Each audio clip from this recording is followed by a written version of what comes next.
Le Croque-Mitaine de Stephen King, lu par Yannick Lab pour les livres audio. Je suis venu vous voir parce que j'ai besoin de raconter mon histoire, dit l'homme qui était allongé sur le divan du docteur Harper. Il s'appelait Lester Billings et venait de Waterbury, dans le Connecticut. D'après la fiche remplie par Madame Vickers, l'assistante du docteur, il était âgé de 28 ans, travaillait dans l'industrie à New York, était divorcé et père de 3 enfants. Tous 3 étaient décédés. Je ne suis pas allé voir un prêtre parce que je ne suis pas catholique. Je ne suis pas allé voir un avocat parce que je n'ai rien fait qui intéresse la justice. J'ai tué mes enfants, un par un. Je les ai tués tous les 3. Le docteur Harper mit le magnétophone en marche. Raide comme un double décimètre, le corps de Billings se refusait à épouser les formes du divan d'où dépassaient nettement ses 2 pieds. L'attitude d'un homme s'infligeait une humiliation nécessaire. Tel un défunt, ses mains étaient croisées sur sa poitrine. Aucune émotion ne transparaissait sur son visage.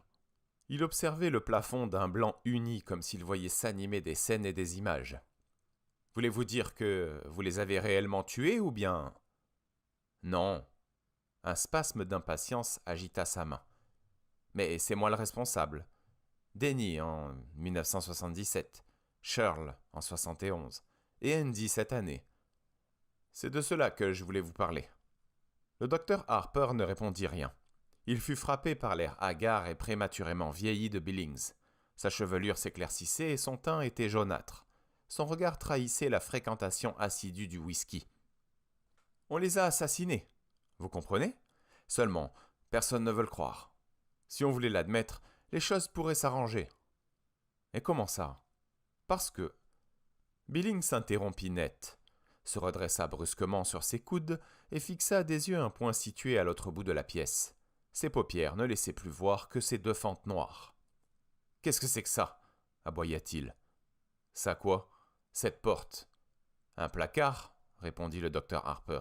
« C'est là que je suspends mon manteau et que je range mes chaussures. »« Ouvrez-le, je veux voir. » Le docteur Harper se leva sans un mot, traversa la pièce et ouvrit le placard. À l'intérieur, un vieil imperméable était accroché à l'un des cintres. Et dessous, luisait une paire de bottes en caoutchouc. De l'une d'elles dépassait un exemplaire de New York Times. C'était tout. « Tout va bien ? » ?»« Ça va. » Billings se détendit, reprenant sa position initiale.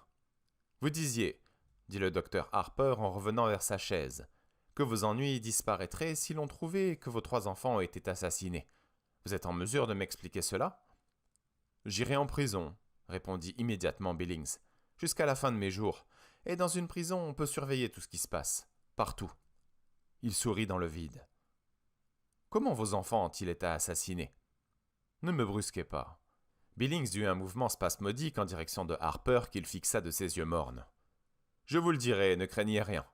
Je ne suis pas venu comme la plupart de vos dingues me pavaner dans votre salon en prétendant que je suis Napoléon ou que je me shoote à l'héroïne parce que ma mère ne m'aimait pas. Je sais que vous ne me croirez pas, mais je m'en fous. Ça n'a pas d'importance. J'ai seulement besoin de raconter mon histoire. »« C'est bon. » Le docteur Harper sortit sa pipe. « J'ai épousé Rita en 1965. J'avais 21 ans et elle en avait 18. Elle était enceinte de Denny. Une grimace effrayante passa fugitivement sur ses lèvres. J'ai dû quitter la fac et trouver du travail. Mais ça m'était égal, je les aimais tous les 2. Nous étions très heureux. Rita tomba de nouveau enceinte après la naissance de Denny et Shirl vint au monde en décembre 66. Quand Andy naquit, pendant l'été 69, Denny était déjà mort. Andy fut un accident, du moins, c'est ce que Rita disait. Elle prétendait parfois que toutes ces histoires de contraception, ça ne marchait pas. À mon avis, ce n'était pas tout à fait un accident. Les enfants, ça accapare un homme, vous comprenez ? Les femmes aiment ça, surtout quand un homme est plus intelligent qu'elles. Vous ne croyez pas ? Harper grogna sans se compromettre. « Aucune importance, de toute façon, j'aimais cet enfant. » Il avait dit cela d'un ton presque vengeur, comme s'il avait aimé Andy pour contrarier sa femme. « Qui a tué les enfants ?» demanda Harper. « Le croque-mitaine, » répondit sans hésiter Lester Billings. « Le croque-mitaine les a tués tous les 3. Il est simplement sorti du placard et il les a tués. » Il se tortilla sur le divan. « D'accord, vous pensez que je suis fou. Je le lis sur votre figure, mais je m'en fous. Ce que je veux, c'est juste vous raconter l'histoire puis disparaître. »« Et je vous écoute, » l'assura Harper. Quand tout a commencé, Denny avait presque 2 ans et Shirl n'était encore qu'un bébé. Denny avait attrapé la manie de pleurer à chaque fois que Rita le mettait au lit. Il n'y avait que 2 chambres, vous comprenez, et Shirl dormait dans la nôtre. Au début, je pensais qu'il pleurait parce qu'il n'avait plus de biberon dans son lit avec lui. Rita disait de ne pas en faire une question de principe. Laisse-lui son biberon, il se fatiguera bien tout seul. Mais c'est comme ça que les gosses tournent mal. En leur passant tout, on les pourrit. Et puis, ils vous brisent le cœur. Ils vous engrossent une fille ou bien ils se droguent. À moins qu'ils ne deviennent pédés. Vous imaginez ça, de vous réveiller un matin et de découvrir que votre gosse, votre fils, est un pédé. Au bout d'un moment, comme ça ne s'arrêtait pas, j'ai pris l'habitude de le mettre moi-même au lit. Et s'il ne voulait pas cesser de pleurer, je lui flanquais une fessée. Rita disait qu'il réclamait sans arrêt de la lumière. Bon, c'est possible à cet âge-là. Comment voulez-vous savoir ce qu'ils disent? Il n'y a que la mère qui peut. Rita voulait mettre une veilleuse dans sa chambre. Un de ces trucs qu'on accroche au mur avec un Mickey ou un nounours dessus. Je ne l'ai pas laissé faire. Si un enfant ne réussit pas à surmonter sa peur du noir quand il est petit, il n'y arrivera jamais. Bref, il est mort pendant l'été qui a suivi la naissance de Shirl. Je l'avais mis au lit cette nuit-là, et aussitôt il avait commencé à pleurer. Cette fois-ci, j'entendais ce qu'il disait. Il me montrait le placard et il faisait « le croque-mitaine, papa !» J'éteignis la lumière et revins dans notre chambre, et je demandai à Rita quelle idée elle avait eue d'apprendre au gosse un mot pareil. Je lui aurais bien donné une baffe. Mais je ne l'ai pas fait. Elle me répondit qu'elle lui avait jamais appris à dire ça. Je la traitai de fifée menteuse. L'été ne fut pas facile. Le seul boulot que j'avais pu trouver consistait à charger des caisses de Pepsi-Cola dans un entrepôt. Et j'étais tout le temps crevé. Shirl se réveillait et se mettait à pleurer toutes les nuits. Alors Rita allait la prendre en reniflant. Je vous jure, certaines fois, je les aurais bien balancées par la fenêtre toutes les deux. Bon sang, ces gosses finissent par vous rendre dingue. Il y a des moments où ils sont à tuer. Donc le gosse me réveille à 3 heures du matin pile. Je vais dans la salle de bain, à moitié réveillé, vous comprenez, et Rita me demande si j'ai jeté un coup d'œil à Denny. Je lui réponds de le faire elle-même et je retourne au lit. À peine réendormi, j'entends Rita qui hurle. Je me lève pour aller voir, le gamin était sur le dos, mort, blanc comme un linge, sauf là où le sang était tombé. L'arrière des jambes, la tête, les fesses, les yeux étaient ouverts, c'est ça le pire, vous comprenez? Grands ouverts et vitreux, comme les yeux de cette tête empaillée que les gens accrochent au-dessus de leur cheminée. Comme les yeux de gosses de Viette qu'on voit sur les photos. Mais un gamin de chez nous avec des yeux comme ça, non, mort, couché sur le dos. Il portait des couches et une culotte en plastique parce que, depuis 15 jours, il avait recommencé à mouiller son lit. C'était horrible. Je l'aimais, ce gosse. Billings secoua lentement la tête. À nouveau, une grimace déforma ses traits. Rita hurlait comme une folle. Elle a voulu prendre Denny dans ses bras pour le bercer, mais je ne l'ai pas laissé. Les flics n'aiment pas qu'on touche à quoi que ce soit, ça je le sais. Saviez-vous déjà ce que c'était que le croque-mitaine? Demanda doucement le docteur Harper. Oh non, pas à ce moment-là, mais j'avais remarqué quelque chose. Sur le coup, je n'y ai pas accordé d'importance, mais ma mémoire l'a enregistré. De quoi s'agissait-il? La porte du placard était ouverte, pas beaucoup, juste entrebâillée. Mais je savais bien que je l'avais laissé fermer, vous comprenez? Il y avait des sacs en plastique dedans, il suffit qu'un môme s'amuse avec ça et hop, asphyxié. Vous me suivez? Oui, et ensuite, que s'est-il passé? Billings haussa les épaules. Nous l'avons enterré. Il posa un regard morbide sur les mains qui avaient jeté la première poignée de terre sur les 3 petits cercueils. Est-ce qu'il y a eu une enquête? Vous pensez bien. Une lueur sardonique s'alluma dans les yeux de Billings. J'ai eu le droit à une espèce de bouseux qui avait obtenu son diplôme dans je ne sais quel trou perdu, armé d'un stéthoscope et d'une sacoche pleine de bonbons à la menthe. Il a appelé ça « mort subite du nourrisson ». Avez-vous déjà entendu une connerie pareille? C'était un gosse de 3 ans. Ce type de décès brutal et inexplicable survient surtout pendant la première année, avança prudemment Harper. Mais on trouve ce genre de diagnostic sur des certificats de décès concernant des enfants ayant jusqu'à 5 ans, faute d'une meilleure. Une connerie, je vous dis, cracha Billings avec colère. Harper ralluma sa pipe. 1 mois après l'enterrement, on a mis Shirl dans l'ancienne chambre de Denny. Rita a fait tout ce qu'elle a pu, mais j'ai eu le dernier mot. Ça me fait mal, croyez-moi, bon sang. J'aimerais avoir la gosse avec nous. Mais faut pas trop les couver. Après, ils deviennent incapables de se défendre dans la vie. Quand j'étais petit, maman m'amenait souvent à la plage et elle arrêtait pas de gueuler. Va pas si loin, va pas là. Il y a des lames au fond. Ça fait 1 heure que t'as mangé, père papier. Je vous jure, elle avait même peur qu'il y ait des requins. Et qu'est-ce que ça a donné? Je ne peux même plus m'approcher de l'eau maintenant. Sérieusement. Le fait de se trouver à côté d'une plage me donne mal au ventre. À l'époque où Denny vivait encore, Rita m'avait demandé de l'amener. Elle et les enfants jusqu'à Savin Rock. J'ai été malade comme un chien. Alors je suis bien placé pour savoir, vous comprenez. Les gosses, faut pas trop les couver. Et il ne faut pas trop les écouter non plus. C'est la vie. On a mis Shirl dans le berceau de Denny. On a quand même balancé le vieux matelas, je ne voulais pas que ma fille attrape des microbes. Une année est passée. Une nuit, alors que je mets Shirl au lit, voilà qu'elle commence à geindre, à crier, à pleurnicher. Le croque-mitaine, papa, le croque-mitaine, le croque-mitaine. Ça m'a donné un choc. Juste comme pour Denny. Puis je me suis souvenu de cette porte de placard à peine entrebâillée quand nous l'avons trouvée. J'ai eu envie de la prendre avec nous pour la nuit. Vous l'avez fait? Non. Billings contempla ses mains et son visage se contracta. Je ne pouvais pas avouer à Rita que j'avais eu tort. Il fallait que je sois fort, elle n'a jamais su dire non, Rita. Vous n'avez qu'à voir avec quelle facilité elle a couché avec moi quand on s'est mariés. D'un autre côté, dit Harper, voyez avec quelle facilité vous avez couché avec elle. Billings se figea puis tourna lentement la tête en direction de Harper. Vous essayez de jouer au plus malin avec moi? Non, pas du tout. Alors laissez-moi raconter à ma façon, fit Billings avec irritation. Je suis venu ici pour me soulager d'un poids, pour raconter mon histoire. Si c'est ça que vous attendez, Rita et moi avions une vie sexuelle parfaitement normale. On n'a jamais rien fait de ces choses dégoûtantes. Je sais que ça en défoule certains de parler de ça, mais moi j'en fais pas partie. Très bien, répéta Billings avec une feinte assurance. Il semblait avoir perdu le fil de sa pensée et ses yeux jetaient des regards inquiets vers la porte du placard. Elle était résolument close. Voulez-vous que je l'ouvre? Demanda Harper. Non, s'exclama aussitôt Billings. Il émit un petit rire nerveux. Pourquoi est-ce que je voudrais regarder vos bottes de caoutchouc? Le croque-mitaine l'a eu aussi, reprit-il. Il se passa un doigt sur le front, comme pour suivre le tracé de ses souvenirs. Un mois plus tard, mais avant il s'était passé des choses. Une nuit, j'ai entendu un bruit dans sa chambre, et puis elle s'est mise à crier. J'ai ouvert la porte à toute vitesse, la lumière du couloir était allumée, et elle était assise sur son lit en pleurant, et il y avait quelque chose qui remuait. Dans l'ombre, près du placard, quelque chose qui glissait. La porte du placard était-elle ouverte? Un petit peu, juste une fente. Billings se passa la langue sur ses lèvres. Shirl criait « Le croque-mitaine !» et autre chose qui ressemblait à « Pat ». En fait, elle disait plutôt « Pot ». Les petits confondent souvent le O et le A, et vous comprenez, Rita est arrivée en courant et elle m'a demandé ce qui se passait. Je lui ai dit que Shirl avait été effrayée par les ombres que font les branches sur le plafond. Pot. Hein? Pot, porte. Peut-être qu'elle essayait de dire porte.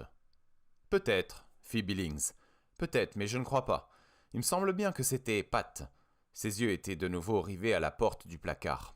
Des pattes, des grosses pattes griffues. Sa voix n'était plus qu'un murmure. Avez-vous regardé dans le placard? Oui, oui. Ses mains étaient étroitement enlacées sur sa poitrine, et il serrait si fort qu'un croissant blanc apparaissait sur chaque jointure. Il y avait quelque chose à l'intérieur. Avez-vous vu le... Billings se mit brusquement à hurler. « Rien! Je n'ai rien vu !» Puis ce fut comme s'il lâchait au mot la bonde de son âme. Quand elle est morte, c'est moi qui l'ai trouvée, vous comprenez? Elle était noire, toute noire. Elle avait avalé sa langue et elle avait la figure noire comme celle d'un blanc qui s'était barbouillé au cirage dans une comédie musicale. Elle me regardait. Ses yeux, on aurait dit, ceux d'un animal traqué, brillant et terrifié. Comme deux billes vivantes, elle me criait « Il m'a attrapé, papa. Tu l'as laissé m'attraper. Tu m'as tué. Tu l'as aidé à me tuer. » Sa voix s'éteignit. Silencieux, il laissa couler une unique larme le long de sa joue. Elle est morte de convulsions, vous comprenez? Les gosses ont ça des fois. Une erreur d'aiguillage dans le cerveau.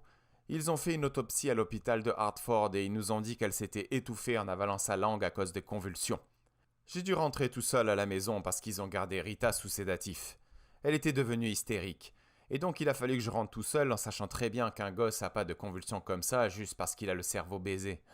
Mais de terreur, oui, il fallait que je rentre dans cette maison où il était. J'ai dormi sur le divan, murmura-t-il, avec la lumière allumée. S'est-il produit quelque chose? J'ai fait un rêve, dit Billings. J'étais dans une chambre sombre et il y avait quelque chose que je ne distinguais pas très bien dans le placard. Ça a fait un bruit mou. Ça m'a rappelé les bandes dessinées que je lisais quand j'étais gosse. Tales from the Crypts. Vous vous souvenez de ça, bon sang? Il y avait ce type, Gramps Ingalls. Il pouvait dessiner n'importe quelle horreur sortie de ce monde, ou d'un autre. Alors, c'était l'histoire de cette femme qui voulait noyer son mari. Elle lui arrachait un bloc de ciment au pied et le balançait dans un puits. Seulement, il revenait. Il était tout pourri, verdâtre, avec un œil bouffé par les poissons et des algues pleins de cheveux.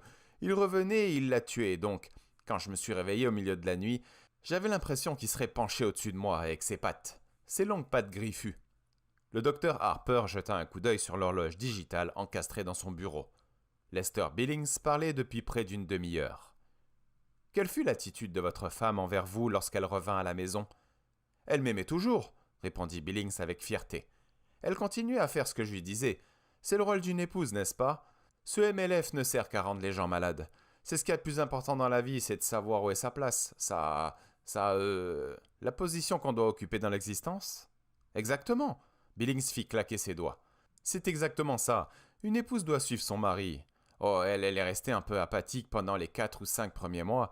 Elle traînait dans la maison, elle ne chantait pas, ne regardait plus la télé, ne riait jamais. Mais je savais qu'elle reprendrait le dessus. Quand ils sont petits, on n'a pas eu le temps de s'y attacher autant et, passé une période, il faut que vous alliez chercher une photo dans le tiroir du bureau pour vous souvenir à quoi il ressemblait exactement. Elle voulait un autre bébé, ajouta-t-il sombrement. Je lui ai dit que c'était pas une très bonne idée. Oh, pas pour toujours, mais au moins pour un moment. Je lui ai dit que maintenant il était temps d'oublier le passé et de profiter enfin de la vie. On n'avait jamais eu l'occasion de le faire avant. Si vous voulez aller au cinéma, il faut que vous vous bagarriez pour dénicher une baby-sitter. On ne pouvait pas aller voir les Mets en ville à moins que ces vieux ne prennent les gosses, parce que ma mère ne voulait pas en entendre parler. Denny était née trop tôt après notre mariage, vous comprenez? Elle disait que Rita était une allumeuse, une vulgaire fille de petite vertu. Des filles de petite vertu, c'est comme ça que ma mère les appelait toujours. Vous ne trouvez pas ça drôle, une fois? Elle m'a fait asseoir pour me prévenir des maladies qu'on risque d'attraper si on va voir une une prostituée. Elle m'a expliqué qu'un jour, on avait un petit bouton sur le pénis et que le lendemain, il était tout pourri. Elle n'a même pas voulu venir à mon mariage. Billings tambourinait des doigts sur sa poitrine. Le gynécologue de Rita lui a vendu un machin qu'on appelle un stérilet. Infaillible, avait dit le docteur. On colle ça juste là où il faut et c'est tout. S'il y a quelque chose là-dedans, l'ovule ne peut pas être fécondé. Vous ne sentez même pas qu'il est là. Il eut un sourire amer. Je ne sais même pas si on le sent ou pas, mais résultat, l'année d'après, elle était encore enceinte, infaillible.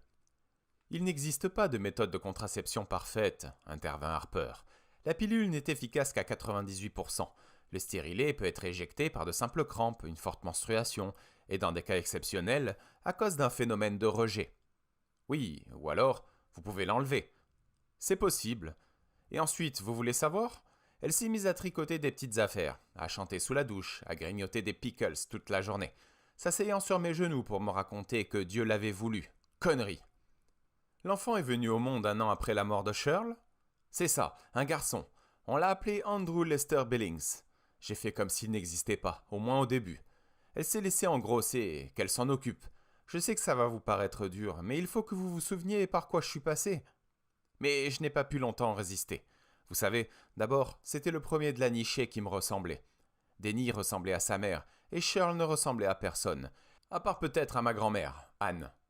Andy, c'était mon portrait tout craché. Je jouais avec lui dans son parc en rentrant du boulot. Il m'a attrapé le doigt et me souriait en gazouillant. À peine 9 semaines et il souriait déjà à son vieux papa. Vous vous rendez compte?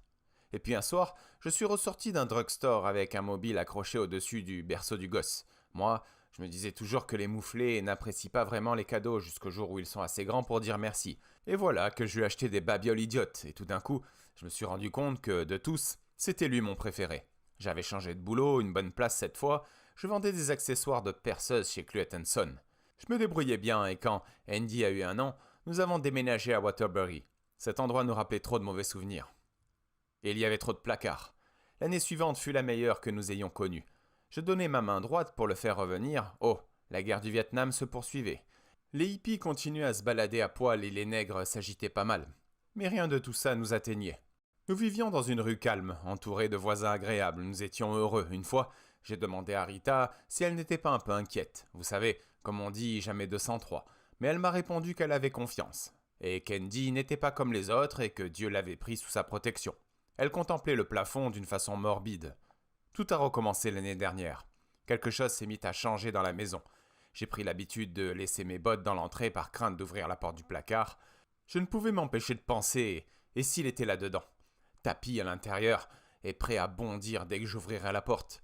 J'avais l'impression d'entendre des bruits mous, comme si quelque chose de noir, de vert et d'humide palpitait dans le placard. Rita m'ayant demandé si je ne travaillais pas trop, je me suis remis à l'abattre, comme avant. Ça me rendait malade de les laisser tout seuls quand j'allais au boulot, mais malgré tout, j'étais content de sortir. Ça, oui, bon Dieu, j'étais content de sortir. Il m'est venu à l'idée que nous l'avions semé quand nous avions déménagé. Qu'il lui avait fallu partir en chasse, rôdant dans les rues pendant la nuit ou peut-être rampant dans les égouts. Il suivait notre piste. Ça lui avait pris 1 an. Mais il nous a retrouvés. Il est revenu, pensais-je. Il en a après Andy, après moi. Et je me suis dit aussi que peut-être, si on pense très fort à quelque chose et que si on finit par y croire, eh bien, ça devient vrai. Peut-être que tous les monstres qui nous terrifient quand on est gosse, Frankenstein, les loups-garous, Dracula, peut-être qu'après tout ils existent vraiment. Peut-être qu'ils ont tué ses enfants, prétendument tombés dans les puits, ou bien noyés dans un lac et qu'on n'a tout simplement jamais retrouvé. Oui, peut-être. Rattacheriez-vous un souvenir personnel à ces considérations, monsieur Billings ? Billings resta silencieux un long moment. Les chiffres des minutes cliqueta 2 fois à l'horloge digitale, puis soudain, il reprit. Andy est mort en février. Rita était absente. Son père venait de lui téléphoner que sa mère avait eu un accident d'auto le lendemain du jour de l'an et qu'elle était dans un état désespéré.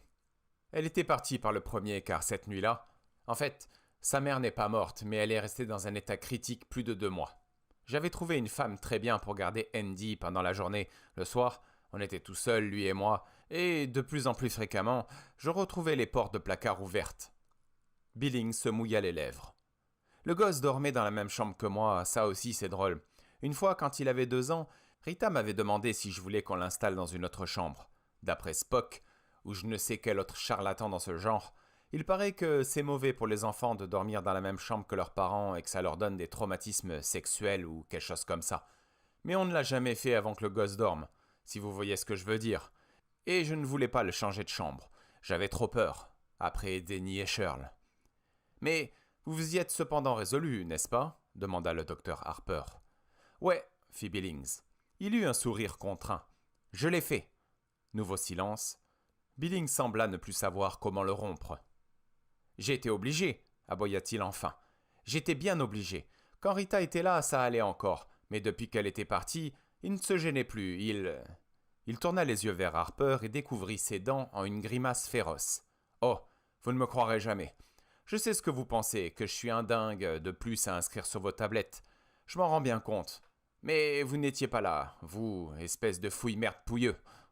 Une nuit, toutes les portes de la maison se sont ouvertes brusquement. Et un matin, en me levant, j'ai découvert une traînée de boue et de saleté qui traversait le vestibule du placard à manteau jusqu'à la porte d'entrée. Est-ce qu'il sortait ? Est-ce qu'il rentrait ? J'en sais rien. Dieu m'est témoin que j'en sais rien. Tous les disques étaient rayés et couverts de vases, les miroirs étaient brisés, et ces bruits. Il se passa la main dans les cheveux. Vous vous réveillez à 3 heures du matin, tout est noir, et au début vous vous dites « ça doit être la pendule », mais en faisant attention, vous entendez quelque chose qui bouge furtivement. Mais pas trop furtivement, parce qu'il veut que vous l'entendiez. Un bruit glissant et un peu humide, comme celui que fait l'évier de la cuisine en se vidant, ou un grattement comme ferait des griffes qui déraperaient sur une rampe d'escalier. Et vous fermez les yeux en vous disant que c'est mal d'entendre toutes ces choses, mais le risque serait plus grand encore si soudain vous le voyez, là. Et vous n'avez qu'une peur, c'est que ce bruit ne s'arrête un instant, et puis qu'un rire vous éclate à la figure, vous emplissant les narines d'une haleine puant le chou fermenté, et alors des pattes se posent sur votre gorge. Billings était livide, il tremblait. Alors, j'ai mis Andy dans l'autre chambre. Je savais que s'il s'attaquait à lui, parce qu'il était le plus faible, et c'est ce qui s'est passé, dès la première fois, il s'est mis à hurler au milieu de la nuit et finalement, lorsque j'ai levé le loquet pour entrer, je l'ai trouvé debout sur son lit qui criait « Le croque-mitaine, papa, le croque-mitaine ! Veux aller avec papa, veux aller !» Les yeux de Billings semblèrent emplir tout son visage. Il paraissait presque avoir rétréci sur le divan. Mais je ne pouvais pas. Billings continuait de s'exprimer sur le mode aigu des enfants. Je ne pouvais pas. 1 heure plus tard, il y eut un cri, un horrible cri étranglé, et je sus soudain combien j'aimais cet enfant. Parce que je me précipitai dans la chambre sans même avoir allumé la lumière. J'ai couru. Oh Jésus-Marie, Joseph, il était là. Il le secouait exactement comme un chien secoue un morceau d'étoffe entre ses dents. Et j'ai aperçu une forme aux épaules affaissées, avec une tête d'épouvantail, et j'ai senti une forte odeur qui me rappelait celle que répand une bouteille contenant une souris crevée. Et j'ai entendu. Sa voix s'éteignit, puis reprit des intonations d'adulte. J'ai entendu le bruit que faisait le coude d'Andy en se rampant. Billings s'exprimait maintenant d'une façon froide et morne. On aurait dit le craquement qu'émet la glace quand vous patinez sur une mare gelée. Continuez. Oh, j'ai couru, fit Billings sans changer de ton. Je suis allé dans un de ces bars qui ne fermaient pas la nuit.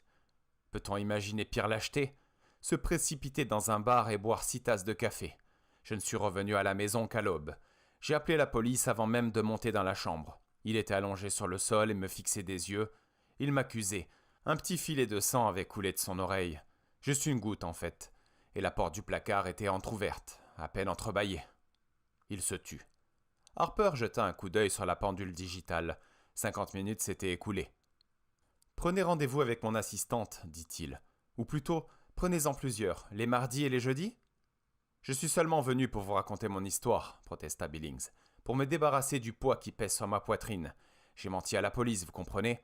Je leur ai dit que le gosse avait dû essayer de descendre de son lit en pleine nuit et ils ont tout avalé. Évidemment. C'est exactement à ça que ça ressemblait. Un accident. Comme pour les 2 autres. Mais Rita savait. Rita avait fini par comprendre. Il enfouit son visage dans son bras droit et se mit à pleurer. « Monsieur Billings, dit Harper après un instant de silence, il faudrait examiner tout cela en détail. Je pense que nous pouvons nous soulager d'une partie de la culpabilité que nous ressentons, mais pour cela, il faut en avoir le désir. »« Vous croyez que c'est ça que je veux ?» hurla Billings en abaissant son bras. On pouvait lire la souffrance de ses yeux gonflés et injectés de sang. « Pas encore, » répondit tranquillement le docteur Harper. « Alors, le mardi et le jeudi ?»« Maudit réducteur de crâne, » marmonna Billings. « C'est bon, c'est bon. Prenez rendez-vous avec mon assistante, monsieur Billings, et bonne journée. » Billings émit un rire sans joie et sortit hâtivement du salon, sans un regard en arrière. Le bureau de l'assistante était vide. Posé sur la table, un petit écriteau portait ces mots. « Je reviens dans un instant. » Billings fit demi-tour et retourna dans le salon. « Docteur, votre assistante n'est... » La pièce était déserte. Mais la porte du placard était ouverte, à peine entrebâillée. « Eh oui !» fit la voix à l'intérieur du placard. « Eh oui !» On eût dit que les mots étaient prononcés par une bouche emplie d'algues pourries. Billings resta cloué au sol tandis que la porte du placard s'ouvrait brusquement. Il eut la sensation confuse d'un liquide chaud lui coulant le long des cuisses. « Eh oui !» fit le croque-mitaine en s'extirpant du placard. Il tenait encore son masque de Dr Harper d'une patte griffue. Le croque-mitaine de Stephen King. Lu par Yannick Lab pour les livres audio.